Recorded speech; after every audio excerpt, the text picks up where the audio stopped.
New polling numbers show the federal election race tightening, with the Carney Liberals barely holding on to a lead as the Conservatives close the gap. A second major police union in Ontario throws its support behind Conservative Leader Pierre Poilievre, citing rising crime and concerns with the Liberal government. Liberal candidate Gregor Robertson compared Pierre Poilievre's rally crowds to the Freedom Convoy, sparking backlash from the Conservative camp. Hello Canada, it's Thursday, April 10th, and this is the True North Daily Brief. I'm Isaac Lamoureux. And I'm Clayton DeMaine. We've got you covered with all the news you need to know. Let's discuss the top stories of the day and the True North exclusives you won't hear anywhere else.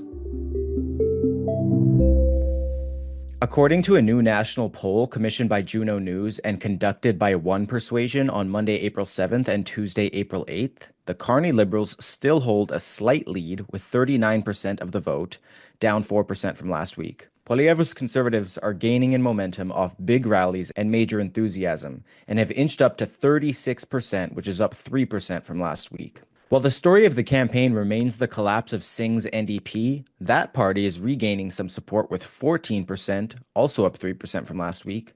And the Conservatives hold a 2-point lead over the Liberals, with the Conservatives at 40%, the Liberals at 38%, and the NDP at 14%. Equally as informative to the state of the race is the percent of people who indicated they don't know how their neighbors are going to vote. Nationally, this number stands at 31%. With Quebecers indicating 44% of them don't know how their neighbors are going to vote, and 41% of women, 55 and older, indicated the same. This indicates increased potential for movement in those given areas. The region with the lowest level of uncertainty is in the prairies, where 23% indicated they don't know how their neighbors are going to vote. On ballot, the most interesting movement has been taking place in Quebec, where the Bloc Québécois continue to lead with 35%, down from 40% from last week, followed by the Liberals with 30%, which is down from 35%, with the Conservatives in third at 22%, which has come up from 18%, and the New Democrats yielding 9%, which rose from 3%. Ontario also saw significant movement. The Liberals still lead with 44%, down from 48%, with the Conservatives at 37%, up from 34%, and the NDP at 14%, which is up from 13%. British Columbia now sees the Conservatives and Liberals tied at 36%, with the New Democrats in third at 24%. Some of the most dramatic shifts in support came from age and gender. Among men between the ages of 18 and 34, 37% support the Conservatives, with the Liberals at 29% and the New Democrats at 21%. So, Clayton, where are both party leaders concentrating their campaigning this week? Yeah, Isaac, so off the heels of that record-breakingly large rally in Edmonton that you were at, where around 15,000 participants showed up to support Poilievre, his campaign is focusing significantly in Ontario this week. And so many of the listeners likely know the last Liberal governments were elected mainly with support from just Ontario and Quebec. So Poilievre is likely trying to cut in on the Liberals' support in Ontario. Just yesterday, he held a rally in Brampton and a press conference in Sault Ste. Marie, while today he was in Milton, Ontario, around the Mississauga area, and is set to hold a rally in Kitchener-Waterloo. On Friday and Saturday, he has events in St. Catharines, Windsor, and ends the week off in Ottawa, the nation's capital, on Saturday. The Liberals, on the other hand, have been focusing efforts on the West Coast with rallies and events in BC at the beginning of the week. And just Tuesday, Carney took his first campaign stop in Alberta by holding a rally in Calgary. Again, as True North has reported, Carney's crowds are dwarfed in comparison to the crowds Poilievre is attracting, though we'll see if that enthusiasm can be translated into votes on Election Day. Poilievre obviously enjoys a lot of support from Alberta, so similar to Poilievre, Carney is likely trying to chip away at support in the rival strongholds. Another Canadian police union has endorsed Conservative leader Pierre Poilievre in the upcoming federal election. The Durham Regional Police Association has endorsed Pierre Poilievre and the Conservative Party of Canada, marking the second major police union in the Greater Toronto Area to back the Conservative leader ahead of the upcoming federal election. The union said, quote, "The Durham Regional Police Association is proud to endorse the Conservative Party of Canada and Pierre Poilievre in the upcoming federal election. In their statement, the association said its endorsement reflects growing concern among frontline officers about rising crime and what it described as a lack of support for police under the current Liberal government. The Peel Regional Police Association has likewise endorsed Poilievre for Prime Minister.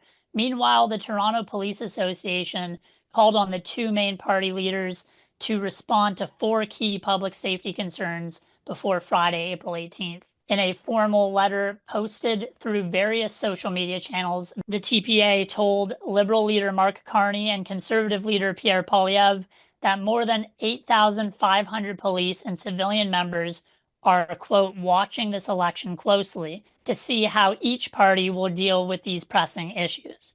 So, Isaac, what are some of those major concerns that police unions have raised when it comes to crime and public safety in this election? Yeah, Clayton, just starting with the four concerns you mentioned, they are bail reform, the Liberals' gun buyback program, high risk offenders and the Correction and Conditional Release Act, and adequate staffing for police. So, obviously, much of these issues are not new to this election, and they're reforms that these organizations and others have been calling for months, if not years.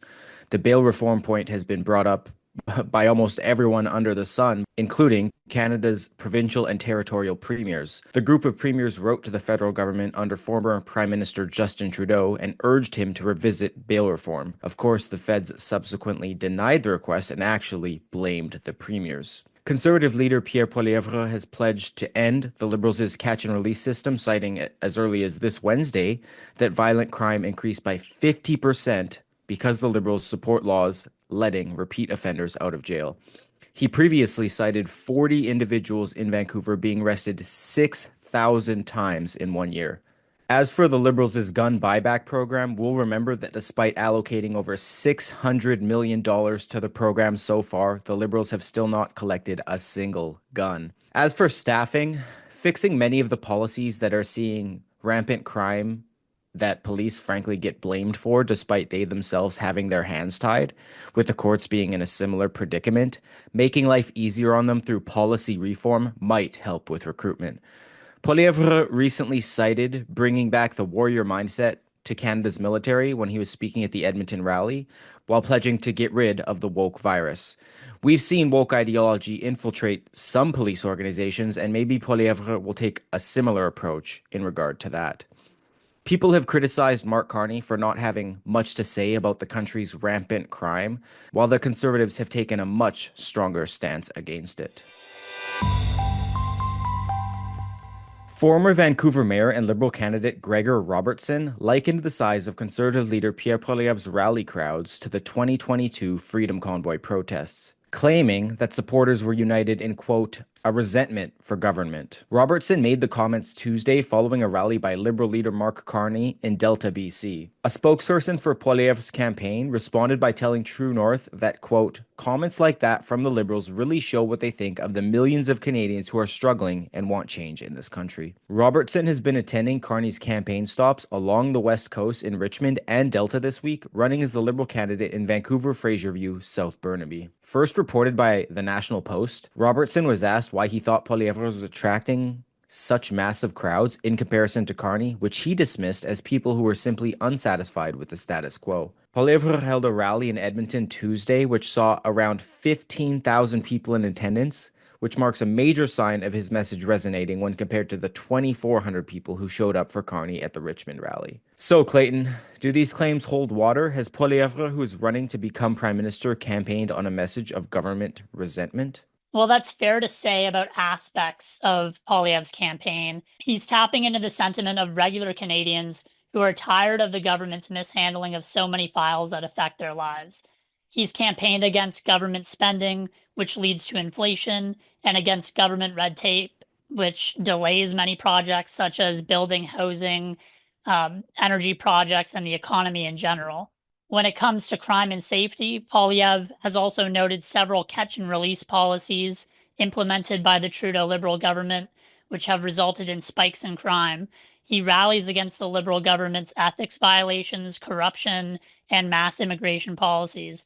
So although Poilievre has a positive message about how he would change the country, With that, part of his mission on the campaign is to define exactly the issues caused by the Liberal government that Canadians want change from. He's also sticking the last years of Liberal policies on the Carney-led Liberals, as Carney has done little to distance himself from the same policies and government officials that he's claiming to represent a change from. Carney still supports a carbon tax on industry and hasn't eliminated the carbon tax law, meaning after the election he could crank it up again.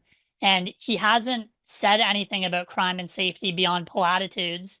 And on the immigration file, he's even appointed a former BlackRock manager as his advisor, who is a leading advocate for the Century Initiative, which advocates for Canada to raise its population to 100 million by the end of the century. So Poilievre's likely strategy at his rallies is to attack the government, which is likely not to change on key issues under Carney, to show Canadians that electing the Liberals for a fourth term will be business as usual and will result in a continuation of the policies that he's highlighting as issues for Canadians. That's it for today, folks. Thanks for tuning in. You can stay on top of new episodes every weekday by subscribing to the Daily Brief on iTunes and Spotify. Also, while you're at it, make sure to hit us with a 5-star rating.